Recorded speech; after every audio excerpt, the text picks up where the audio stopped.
Yo, what those? Welcome back to Reviews with Jake, where I just got done watching Willy's Wonderland. Willy's Wonderland features Nicolas Cage, who stars as a quiet loner who has his car broken down in the middle of nowhere. He arranges a deal to have his car repaired in exchange for a night of cleaning in an old, broken down kids restaurant that is haunted by killer animatronics. $20 on VOD right now to help fund the defense for an inevitable lawsuit coming their way. Look, I've never played Five Nights at Freddy's, so I have no loyalty or opinion about the game whatsoever. But if you think for a second that I would not be up for watching a movie about some dude pinned up against killer animatronics, and then you make that dude Nicolas Cage, of all people, you are out of your damn mind. In fact, I don't think there's another actor working today that I would rather see in this role. I mean, seriously, I got nothing. Now, the decision to make him mute through this experience probably wouldn't have been my first decision. I would love to hear what absurd, ridiculous, hilarious one-liners that would come from this movie. But maybe, just maybe, this is the only mistake they'll make for a surefire hilarity of a watch. That being said, this movie, I'm gonna have to take it backwards, because I think we all know what kind of movie this is going to be. This movie is seemingly intentionally made so bad that there is actually enjoyment to be had. So naturally, the cons for this movie just bleed, hemorrhage out of the screen perpetually. Where to begin? Let's start with the color correction. Particularly during the outdoor portions before he gets into Willy's Wonderland, there are some crazy hues in action here. It would start with the wide shot, which has a greenish hue to it, then it would cut into the mids and close-ups throughout the rest of the sequence, and it all has a red hue to it. It's like they're running off auto white balance throughout all of the outdoor sequences, and they were just kind of saying,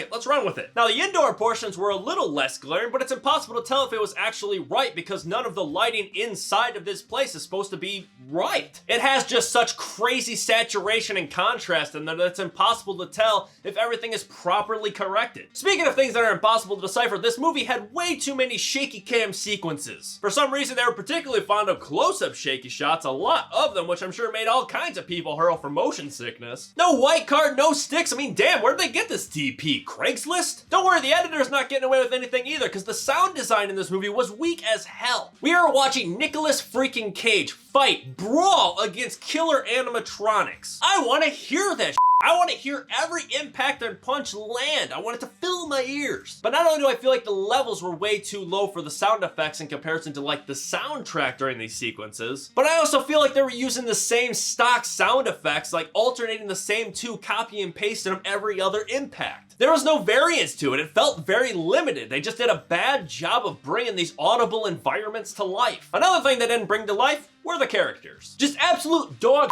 acting in this movie from top to bottom, besides Nicolas Cage, who just does Nicolas Cage things. Not saying that's a pro, not saying that's a con, it's just, it's Nicolas Cage. But every other actor and actress in this movie was atrocious. I mean, just a train wreck. I mean, the writer, I guess, wasn't doing them any favors. The characters were so damn stupid. The dialogue had more cheese than the frickin' Olive Garden. Cliches, tropes, plot holes. I mean, damn, this movie was just terrible. However, I knew this going in. I was not shocked. I was prepared for this, more or less. The real question at hand is if it did enough of the things I wanted out of this movie to overlook all of the bad. For starters, this movie is absurd. It is insane, and it knows that. It is a very self-aware movie. At no point did I feel like this movie was trying to be anything other than a movie with Nicolas Cage fighting animatronics. It is so stupid, but it never hid from that fact. It did have a couple memorable, decent kills. I wouldn't say all of them landed, but definitely some did. It definitely had its fair share of violence, blood, and gore, and animatronic goop, which is just essentially more blood, and I enjoyed that aspect. I also really enjoyed the animatronic design. I felt they were all hilariously creepy in their own doofy way. They fit right at home in Willy's Wonderland, which was also very well designed. You could see the fossils of what this place was buried underneath the decay of time and vandalism. A strange amount of detail went into designing this place, especially when you consider the lack of detail that everything else seemed to get. Finally, I also enjoyed the soundtrack. It had a nice synthy throwback vibe that kept things really upbeat throughout its very short runtime. All in all, where do I land on this movie?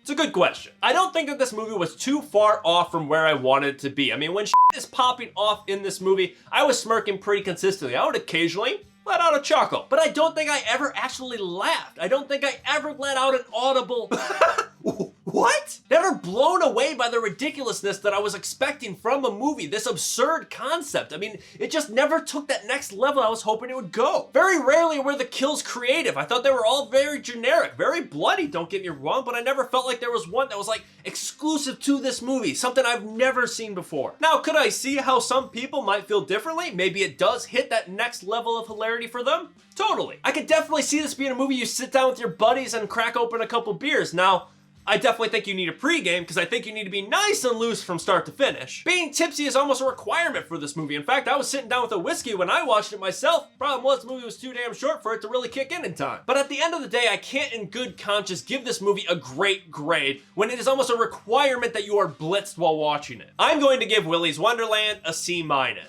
gonna lie, dude. Kind of bums me out. But that's just me. What do you guys think? Let me know if you agree or disagree in the comments below. And make sure you subscribe to this channel to stay up to date with new reviews coming real soon. Stay safe. Thanks for checking in.